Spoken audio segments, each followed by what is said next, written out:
I thought it would be fun to compare some of the different mics that I've been using. I've been experimenting a lot with audio since the pandemic started, doing podcast production at home with remote recording, as well as teaching online, a ton of Zoom meetings, as well as webinars and live streams and stuff like that. I am wearing a lavalier mic. It's $8 on Amazon. It also has some built-in noise cancellation, and it is corded. It's a very long cord, so I can walk around and it's all okay. It gets a little messy, as you can see here. There's a whole mess of cords. You can charge it with USB. You don't have to worry about like syncing things with cordless wireless signals or anything like that, which, you know, is fine on the go if you're a pro, but at home I just want to record and plug stuff in. This is the first USB mic that I've ever owned. I bought this before the pandemic. This is the blue Yeti Pro 1967 model. They're huge and heavy and built like tanks,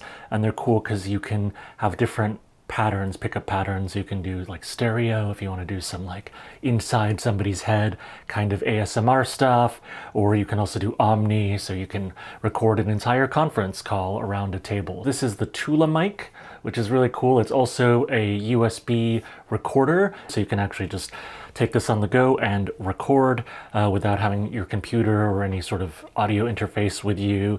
You can also plug in a lavalier, so you can actually just use this as like a little sound pack for video stuff on the go. It's super convenient. I've supported them since their crowdfunding launch. This has some built-in noise cancellation, the Bruce-free noise cancellation. I actually thought, oh, it looks cool. It's got this like mid-century modern retro kind of look to it. Why not? And I use this a lot for on the go. It's super portable. It's like the size of a deck of cards or a pack of cigarettes.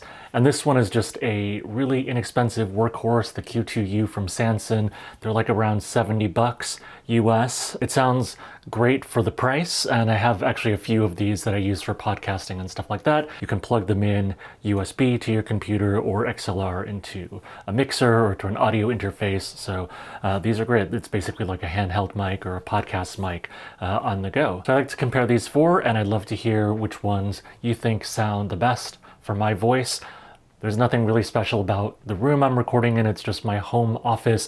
There's a little bit of padding on the walls to make it less echoey, and I have some rugs, but otherwise I live in a 123-year-old house, and you can, there's traffic noise outside. There's just the creakiness of the house and the other inhabitants of the house. So that's kind of what I have to work with. Let's get on with the testing, and then we'll come back and debrief. Here is Edward Bear coming downstairs now, bump, bump, bump on the back of his head, behind Christopher Robin.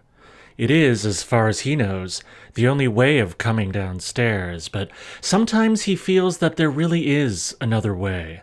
If only he could stop bumping for a moment and think of it. And then he feels that perhaps there isn't. Anyhow, here he is at the bottom and ready to be introduced to you. Winnie the Pooh. Here is Edward Bear, coming downstairs now, bump, bump, bump on the back of his head, behind Christopher Robin.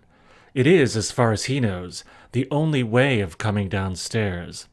But sometimes he feels that there really is another way, if only he could stop bumping for a moment and think of it. And then he feels that perhaps there isn't. Anyhow, here he is at the bottom and ready to be introduced to you. Winnie the Pooh. Here is Edward Bear, coming downstairs now, bump, bump, bump on the back of his head, behind Christopher Robin. It is, as far as he knows, the only way of coming downstairs, but sometimes he feels that there really is another way, if only he could stop bumping for a moment and think of it. And then he feels that perhaps there isn't. Anyhow, here he is at the bottom, and ready to be introduced to you, Winnie the Pooh. Here is Edward Bear, coming downstairs now, bump, bump, bump on the back of his head, behind Christopher Robin. It is, as far as he knows, the only way of coming downstairs, but sometimes he feels that there really is another way, if only he could stop bumping for a moment and think of it. And then he feels that perhaps there isn't. Anyhow, here he is at the bottom, and ready to be introduced to you, Winnie the Pooh.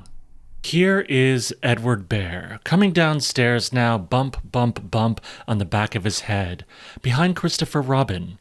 It is, as far as he knows, the only way of coming downstairs, but sometimes he feels that there really is another way, if only he could stop bumping for a moment and think of it. And then he feels that perhaps there isn't. Anyhow, here he is at the bottom, and ready to be introduced to you. Winnie the Pooh.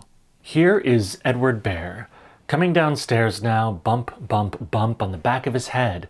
Behind Christopher Robin, it is, as far as he knows, the only way of coming downstairs, but sometimes he feels that there really is another way, if only he could stop bumping for a moment and think of it. And then he feels that perhaps there isn't. Anyhow, here he is at the bottom and ready to be introduced to you, Winnie the Pooh. Alright, so here is the debrief. Several hours have elapsed. I have edited all of the clips together. I've listened to it countless times now to see if there's anything that I like more than anything else, and I also want to talk about some of the trade-offs between these different microphones, because it really is apples to oranges. So first of all, I've been using this lavalier mic. It's like $7.99, $8 on Amazon.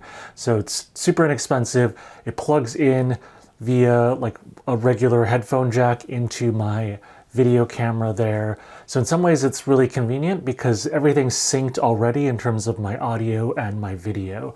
Whereas when I use these USB mics, I was recording into my computer. So my video camera goes through this ATEM Mini Pro, which basically it's like HDMI into this thing that goes into my computer. But because the camera and the microphone are two separate devices going in USB to my computer, when I record in QuickTime, things get out of sync and I have to like manually sync it up when I edit. It's not really that big of a deal. I'm used to doing it, but if you don't want to deal with that, go with the lavalier. Although obviously, you know, it's the cheapest one. It's $8 and I thought it sounded pretty good until I went through all the clips listening to these other microphones. Here is Edward Bear coming downstairs now, bump, bump, bump on the back of his head. Behind Christopher Robin. It is, as far as he knows, the only way of coming downstairs, but sometimes he feels that there really is another way, if only he could stop bumping for a moment and think of it. And then he feels that perhaps there isn't. Anyhow, here he is at the bottom, and ready to be introduced to you, Winnie the Pooh.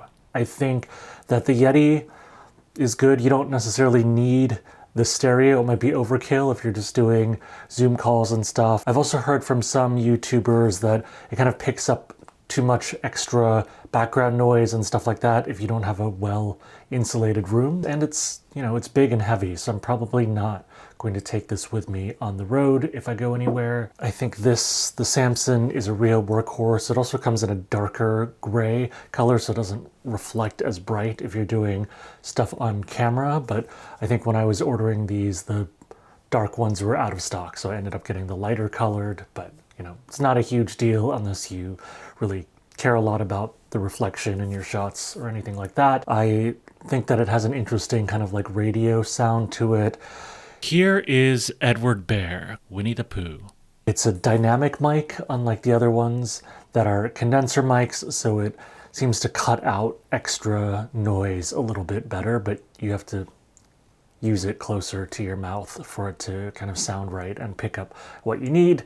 So again, it's all about trade-offs, right? Do you want to be like stuck with a microphone in your shot and having to like worry about your mic technique, or you can go with the lavalier and just walk around within the limits of the cord or anything like that. But it's $8, so it really can't be beat if you just want something all in one. Another thing with the lavalier is that I'm not dependent on having a mic stand or having a microphone in my shot, if that matters. I mean, you can see it on my shirt, but it's pretty discreet and I can move my hands and do whatever I need to do if that's important for the shot, even though the audio quality I don't think is as rich in terms of my voice. I feel like listening to the clips with a lavalier, it sounds okay until you compare it with, say, the Yeti, and then you're like, oh wow, the Yeti sounds like the richest and most kind of lifelike, I think, of all of the mics that I've tried out.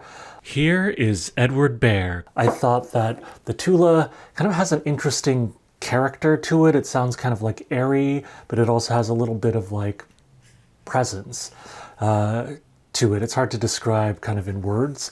I like the sound of it. It is a little kind of funky. Here is Edward Bear, Winnie the Pooh. And with the Bruce Free, you can hear a little bit that it's like been processed in some way, but it's subtle. So again, it's hard for me to describe the difference between the Bruce Free and the no Bruce Free, like no noise cancellation. But really the size and the form factor can't be beat. And it actually comes with a stand, so you can just put it on the table. You don't even need a mic stand or anything like that if you're on the go, like recording in a hotel room or something like that. So which one did you like for my voice? This is very much apples and oranges. It depends on your needs and your budget, from this $8 lavalier mic that plugs straight into my video camera to this $70 mic that also works into a mixer. And then the Tula and the Blue Yeti are both about 250 bucks, but very different form factor, very different functionality. It really depends on what you like. So let me know in the comments. Hopefully this was helpful for you. This was fun for me to just experiment and try these different microphones, but I think they're sort of like paintbrushes or different colors. You know, I just experiment with my voice for different applications, and I think I'll continue to play around with these. All right, until next time, bye.